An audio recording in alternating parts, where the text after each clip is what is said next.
అతిపెద్ద షాపింగ్ ప్రపంచం సిఎంఆర్ మన నంద్యాలలో ప్రముఖ సినీ తారలచే డిసెంబర్ 6న గొప్ప ప్రారంభం.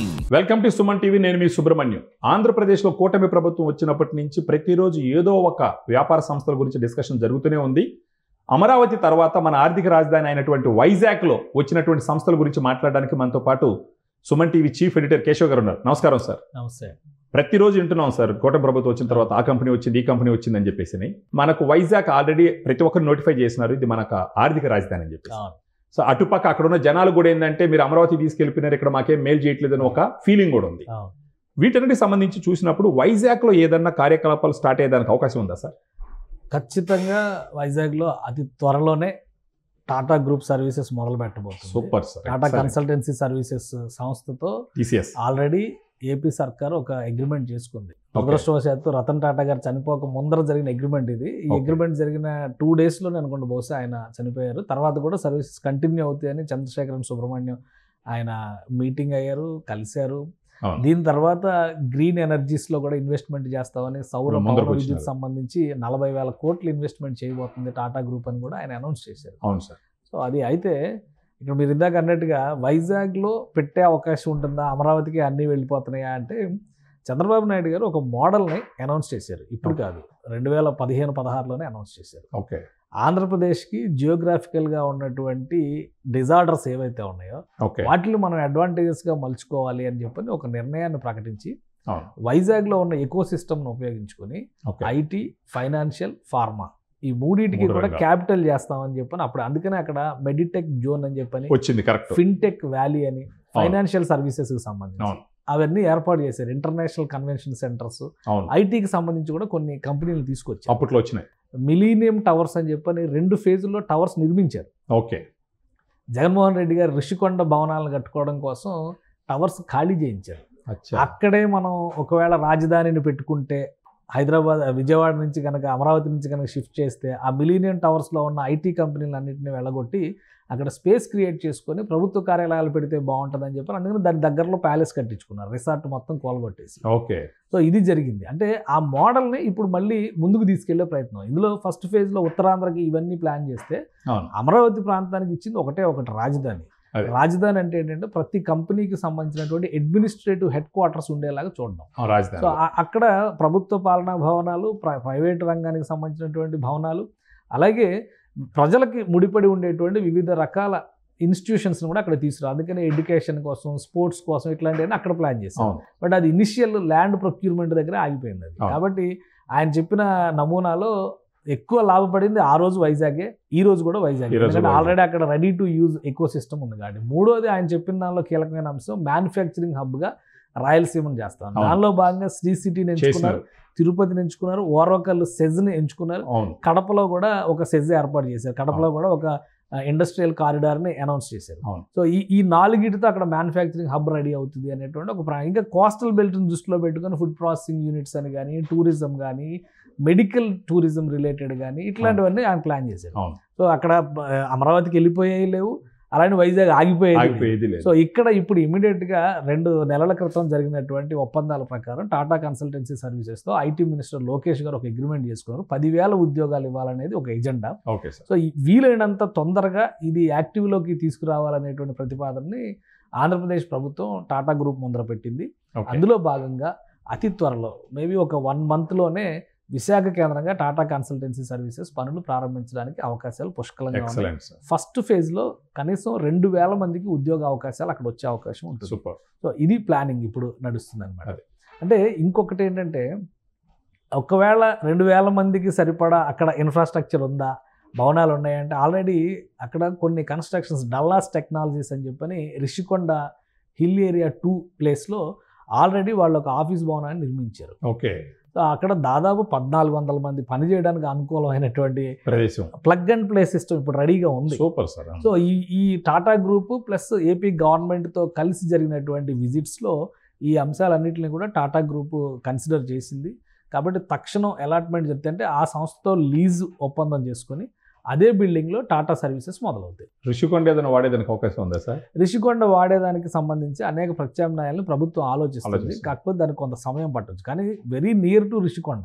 ఇప్పుడు చెప్పినటువంటి ఏరియా కూడా ఐటీ కారిడార్ మొత్తం కూడా రిషికొండకు చాలా దగ్గరగా ఉంది. మిలీనియం టవర్స్ 2 ఫేజ్లు కట్టింది కూడా ఐటీ కారిడార్ అంతా కూడా రిషికొండ సమీపంలో కట్టింది. కాబట్టి ఇప్పుడు అక్కడ ఈ డల్లాస్ టెక్నాలజీస్ కట్టినటువంటి భవంతుల్ని ఉపయోగించుకుని 1400 మందికి సరిపడా ఇన్ఫ్రాస్ట్రక్చర్ ఉంది కాబట్టి ఇనిషియల్ గా స్టార్ట్ చేస్తారు.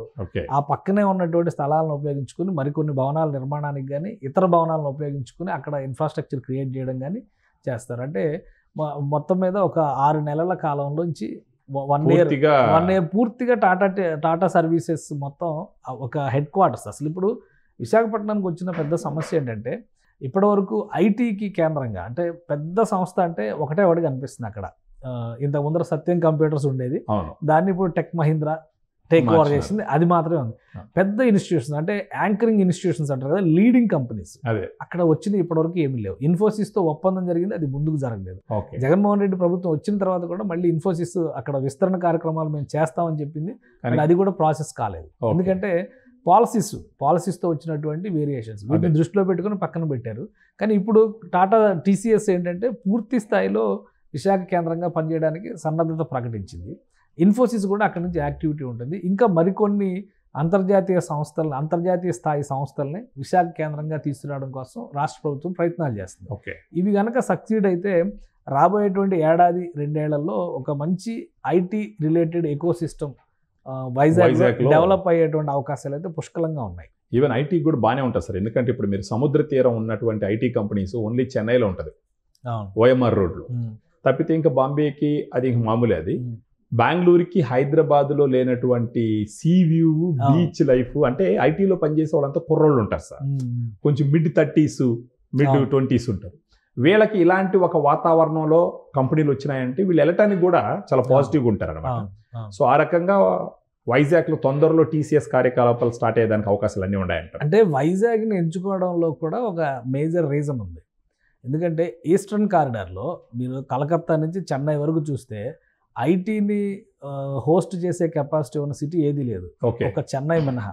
చెన్నై పరిస్థితి ఇప్పుడు పెద్ద వర్షం వస్తే ఎలా ఉంటుందో మనకు అర్థమవుతుంది. కోస్టల్ సిటీస్ లో సహజంగా ఉండేటువంటి ఇబ్బంది, బట్ దాన్ని దృష్టిలో పెట్టుకుని ఎకో సిస్టమ్ డెవలప్ కాదు.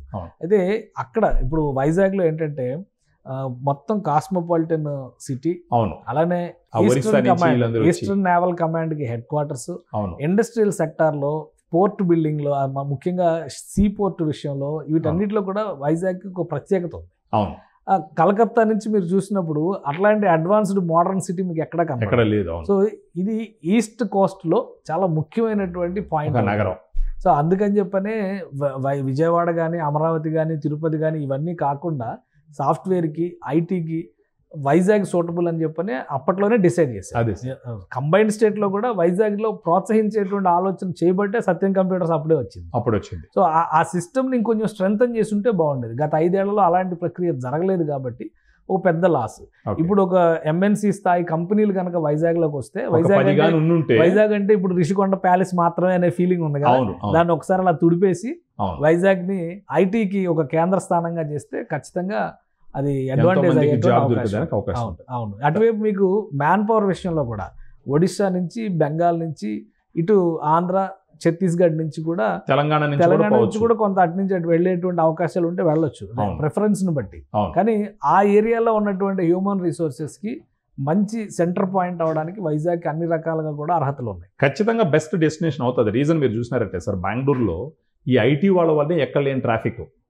ఈవెన్ ఇప్పుడు మనం హైదరాబాద్లో కూడా చూసినామంటే హైటెక్ సిటీ అంతా మనకి ఇప్పుడు అటుపక్క తార్నాక నుంచి హైటెక్ సిటీకి వచ్చే రోడ్డే ఫుల్ ఉంటారనమాట. అంటే ఐటీ వాళ్ళు ఎక్కువ.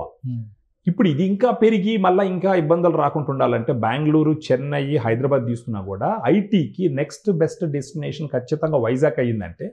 టోపోగ్రఫికల్ కూడా మీరు వైజాగ్ చూసినారంటే ఆడ వర్షం వస్తే మునిగిపోయే పరిస్థితి ఉండదు సార్. అది కొంచెం కొండ మీద ఉంటుంది ఊరు, సముద్రం నుంచి. సో అన్ని రకాలుగా ఆ రకంగా ఐటీ ఎంప్లాయీస్కి ఒక బెస్ట్ డెస్టినేషన్ అవుతుంది సార్. ఖచ్చితంగా. Thank you sir, thank you. So ఈ విధంగా అమరావతి మొదలు పెట్టినప్పటికీ వైజాగ్ వచ్చిన నష్టమేం లేదు. అది మన ఆర్థిక రాజధానిగానే కొనసాగుతుంది, ఎంతో ప్రజ్వలుతుందని చెప్పేసి మన కేశవ్ గారు చెప్తున్నారు. Keep watching. Thank you. Suman టీవీలో మీ పర్సనల్ అండ్ బిజినెస్ ప్రమోషన్స్ కోసం కింది నెంబర్కి కాంటాక్ట్ చేయండి.